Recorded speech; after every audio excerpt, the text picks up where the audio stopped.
Tutoriel pour créer gratuitement et très facilement une page web à l'aide de l'application Adobe Spark. Rendez-vous sur le site spark.adobe.com. Vous cliquez sur le lien, vous arrivez sur la page d'accueil, vous cliquez sur Commencer pour vous créer un compte, pour vous inscrire. Plusieurs moyens, d'abord avec une simple adresse mail, s'abonner par email, un prénom, un nom, une adresse, un mot de passe en faisant attention de respecter ces critères, quelques renseignements, puis s'inscrire. Vous pouvez également utiliser vos comptes de réseaux sociaux, comme par exemple le compte Google ou Facebook. Compte Google, par exemple, voilà. Et puis donc, eh bien, on va créer ce nouveau compte, voilà, en arrivant, eh bien, donc dans notre tableau de bord Adobe Spark. Voilà, je patiente un instant, j'arrive ici. Et donc voilà, que voulez-vous créer? Eh bien, je vais cliquer ici sur le petit plus, et donc ce qui m'intéresse, c'est de créer une page web. Ici, on me propose tout un tas de modèles, honnêtement, peu importe, puisqu'ensuite, on peut tout personnaliser. Allez, on clique sur celui-ci, et on patiente un instant. On arrive donc sur une page, et vous voyez, c'est un simple menu déroulant très très simple.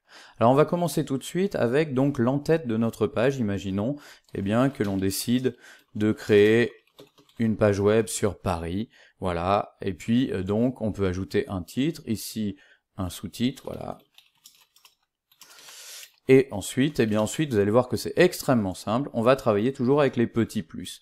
On va mettre par exemple ici une photo de fond. Allez, on clique sur le plus, photo, on peut aller chercher des photos directement sur internet, on clique sur photo gratuite par exemple, et puis on clique sur ici Paris, et voilà. Adobe Spark va nous proposer tout un tas de photos libres de droit. Tiens, prenons celle-ci par exemple. Voilà, on patiente un instant. Voilà donc l'entête de notre page web.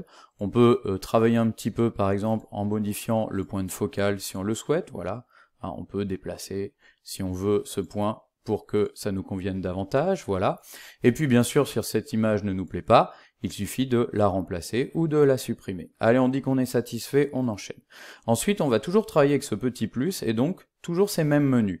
Adobe Spark est une application qui offre peu d'options, mais qui est évidemment en retour très simple d'utilisation.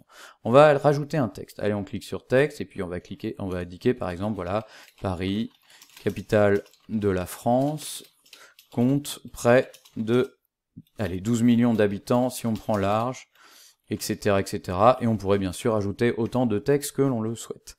Alors ensuite, en termes de mise en page, on a peu d'options. On sélectionne le texte, on voit qu'on peut le centrer, le mettre à droite, le mettre à gauche. En revanche, toutes les options de choix de couleur et de mise en forme sont payantes. On peut le mettre en gras, on peut le mettre en italique, et ensuite on a également quelques options de mise en forme, par exemple le considérer comme un titre, comme un sous-titre ou comme une citation. Voilà, donc on peut finalement faire ce qu'on veut. Ici on va considérer qu'il s'agit basiquement peut-être justement d'un simple texte. Voilà. Ensuite, qu'est-ce qu'on peut rajouter? Vous voyez, toujours ces petits plus, on va rajouter ici, tiens, par exemple, un lien vers une photo. Allez hop, on va rajouter une photo, on clique sur photo. Cette fois, on va pas aller chercher sur internet, mais on va aller chercher dans notre ordinateur.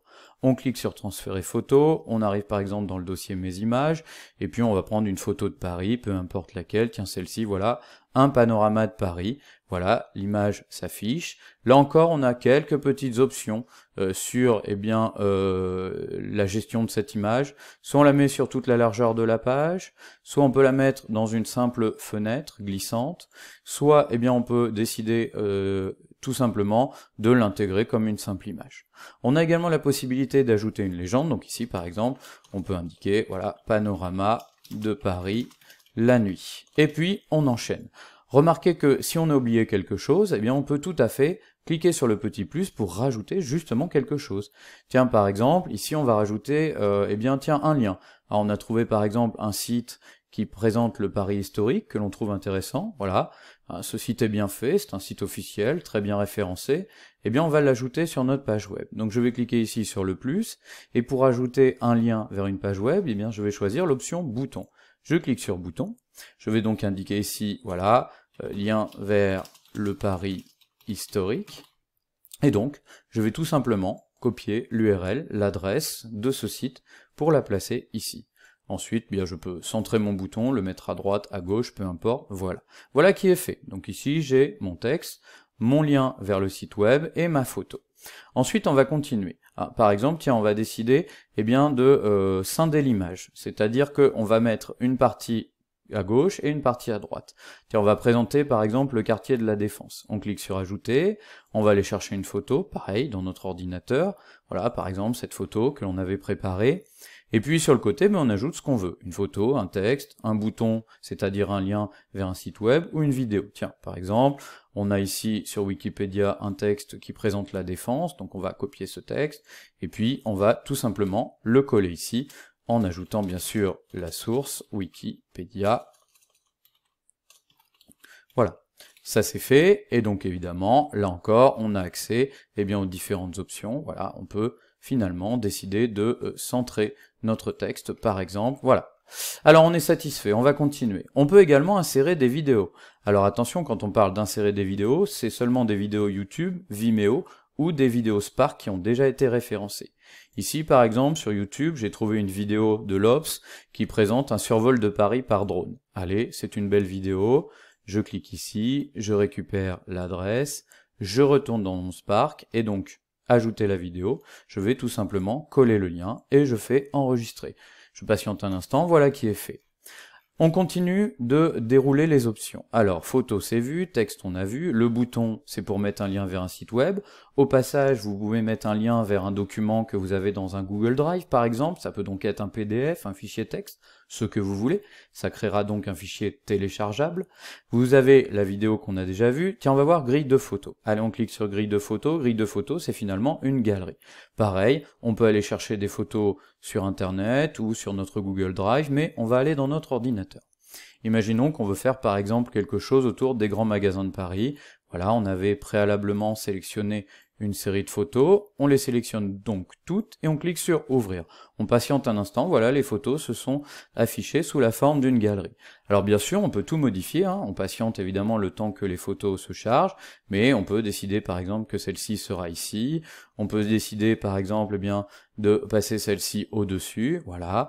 On peut décider par exemple que celle-ci doit être en grand, voilà. Et donc on a finalement des galeries différentes où on peut la rétrécir. Enfin voilà, on a tout un tas d'options pour modifier notre galerie, soit en déplaçant des photos, soit en supprimant, soit en décidant qu'une photo sera plus grande que les autres. Une fois qu'on est satisfait, on clique sur enregistrer et voilà, c'est fait, la galerie est intégrée. Allez, on va continuer avec l'option Glide Show. On clique à nouveau sur notre plus, alors on peut mettre une petite légende, hein. Voilà, les grands magasins de Paris. On clique ici sur le plus, Glide Show, et là on va pouvoir mettre une espèce de photo en arrière-plan qui sera glissante. Allez, on va choisir par exemple une photo, je ne sais pas, moi, tiens, allez, celle-ci, voilà, hop, cette photo de Paris, voilà, et puis on va cliquer sur, on va aller en chercher une autre plutôt, on va prendre par exemple, tiens, ce plan, ce très beau plan historique, et donc celle-ci que l'on avait intégrée au début, on va la supprimer, parce qu'on ne souhaite pas la conserver, et on ne va garder que celle-ci, voilà. Et on clique sur enregistrer. Voilà, le Glide Show, vous voyez, c'est donc une image qui glisse sur la page. On peut d'ailleurs rajouter des choses dessus, vous allez voir que c'est très simple. Alors, il suffit de cliquer ici. Tiens, on va rajouter par exemple une photo sur la photo. On va rajouter par exemple, tiens, une photo de, allez, la Tour Eiffel. Voilà notre photo de Tour Eiffel. Tiens, on va mettre une petite légende. Tour Eiffel. Et puis, on peut en ajouter d'autres, hein, bien sûr, on peut rajouter du texte, un lien vers une vidéo, tiens, on va rajouter une deuxième photo, voilà. Une photo, tiens, on va rester dans les monuments, le Sacré-Cœur par exemple, voilà, Sacré-Cœur, etc., etc. Et donc, on peut finalement, comme ça, ajouter autant d'éléments qu'on le souhaite. Vous voyez ici quelles sont les options principales pour créer une page web avec Adobe Spark très facilement. Si jamais vous souhaitez déplacer des éléments, hein, c'est possible, voilà, il suffit de cliquer sur déplacer, et puis on descend l'image en dessous, on la remonte, on la redescend, enfin bref, vous voyez, vous pouvez réajuster votre page à volonté. Dernière chose, vous avez la possibilité de jouer sur des thèmes. Ici, vous avez différents thèmes. Voilà. Alors, il y a peu de choix, puisque c'est une application gratuite et simple, mais ça vous permet, vous voyez, de modifier la police de caractère, la présentation. Tiens, par exemple, si on va chercher ici ça, on tombe sur un autre thème. Voilà, on patiente un petit instant le temps que la mise en forme se fasse. Voilà, on a ici par exemple un lien rouge, et puis on peut prendre un dernier exemple. Voilà, à vous de choisir le thème qui vous convient. Une fois que vous êtes satisfait, vous pouvez avoir un aperçu de tout ça. Vous cliquez sur aperçu, et voyez à quoi ressemblera votre page web. Vous avez donc la présentation, un lien, quand vous cliquez dessus, ça vous envoie bien vers le site web, vous avez votre image scindée, votre vidéo, eh bien que vous pouvez lire directement sur la page, vous avez également votre galerie d'images, cliquable, c'est-à-dire que vous pouvez faire défiler les images l'une après l'autre, voilà. Donc vous voyez, c'est quand même assez simple et précis. Et puis ici, on a notre Glide Show avec notre plan et les monuments historiques de Paris. Une fois qu'on a fait l'aperçu, on peut en sortir, et bien sûr, on peut ensuite à nouveau tout modifier si on le souhaite. Lorsqu'on est satisfait, on va mettre en ligne cette page. Comment faire? Eh bien, on va cliquer sur Partager. On clique sur Partager, on va cliquer sur Publier et partager le lien. On lui donne un titre, Paris-Ville mondiale par exemple. On peut décider d'activer le nom de l'auteur ou au contraire de le masquer, ça c'est comme on souhaite. Et puis, si on a des crédits photos, on les ajoute. Ici, dans catégorie, on choisit eh bien, celle qui nous correspond le mieux. Voilà, par exemple ici on va mettre formation. Et ensuite, eh bien c'est tout simple, on va cliquer sur Créer un lien. On patiente un petit instant, et on va se retrouver avec un lien vers une page web, voilà, que l'on peut copier pour la transférer, que l'on peut poster sur Facebook, Twitter, envoyer par mail, intégrer, etc. Et ensuite, eh bien, vous allez voir, c'est très simple, hein. Si je colle ce lien dans mon navigateur, je tombe sur ma page web, elle est en ligne, elle est disponible, elle est accessible, voilà. Donc ça, vous voyez, c'est quand même très très simple d'utilisation. Alors, une fois qu'on a fini notre page web, eh bien on peut sortir. On clique ici, et on retourne dans notre menu. On a ici donc notre Paris Ville mondiale. On peut modifier ce projet à tout moment. On peut également décider de le dupliquer. Voilà, si on décide d'avoir eh bien une version simple et une version modifiée, ça permet de conserver finalement une version originale et d'en faire une copie. Bien sûr, il faut patienter le temps que ça se fasse. On peut également, bien sûr, supprimer ce qui ne nous convient pas. On peut renommer, etc. Si jamais vous cliquez sur modifier votre projet et que vous y ajoutez tout un tas de choses, tiens, par exemple, voilà, je vais descendre tout en bas et puis je vais rajouter, allez, très rapidement, une nouvelle grille de photos. Voilà, qu'est-ce qu'on va pouvoir prendre? Bah tiens, sur les parcs de Paris, voilà, on va prendre 3 parcs de Paris. Voilà, on trouve ça très joli. On clique sur enregistrer une fois que les images sont chargées. Donc il y a un petit temps d'attente évidemment. Voilà, voilà, parc. Eh bien, pour que la page soit mise à jour, vous devez faire une opération, sinon c'est l'ancienne page qui sera toujours disponible sur Internet. Il faut donc retourner sur Partager, recliquer à nouveau sur Publier et partager un lien, et cette fois c'est tout bête, on clique simplement sur Mettre à jour, et finalement, avec l'ancienne adresse mail qui ne va pas, l'ancienne adresse web, pardon, qui ne va pas changer, eh bien vous aurez votre page web à jour, voilà. On peut à nouveau la copier, et si on va la mettre à nouveau dans notre barre d'adresse, eh bien on va la retrouver cette fois actualisée avec ce qu'on a ajouté tout en bas. Voilà, il suffit de descendre un petit peu, voilà, donc ce qui a été ajouté est bien là. Dernière chose, vous pouvez également travailler en mode collaboratif, je vais sortir ici, en invitant quelqu'un. Vous cliquez ici et vous pouvez inviter quelqu'un. Inviter quelqu'un, bien sûr, qui a également un compte Adobe Spark, sinon ça marche pas, bien sûr. Donc là, je vais m'inviter moi-même, voilà, invitation sur notre projet commun, et je clique sur inviter. Et du coup, la personne à qui j'envoie cette invitation reçoit la page web dans son compte Spark et va pouvoir la modifier, l'arranger à sa sauce, etc. Ça permet donc de faire un travail à deux de manière collaborative. Attention cependant, il est impossible de travailler sur le même projet en même temps sur 2 ordinateurs différents. Ça veut dire qu'en fait, on va travailler de manière asynchrone, mais pas en même temps. Voilà. Du coup, d'ailleurs, eh bien, si je sors, voilà, je vais me déconnecter et je vais me reconnecter donc sur le compte à qui j'ai envoyé eh bien mon invitation, voilà, et on va voir eh bien que je retrouve eh bien ce lien, voilà. Donc ici, eh bien j'accède à mon autre compte. Évidemment, là on est sur un tuto, donc c'est moi qui gère les 2 comptes, mais peu importe.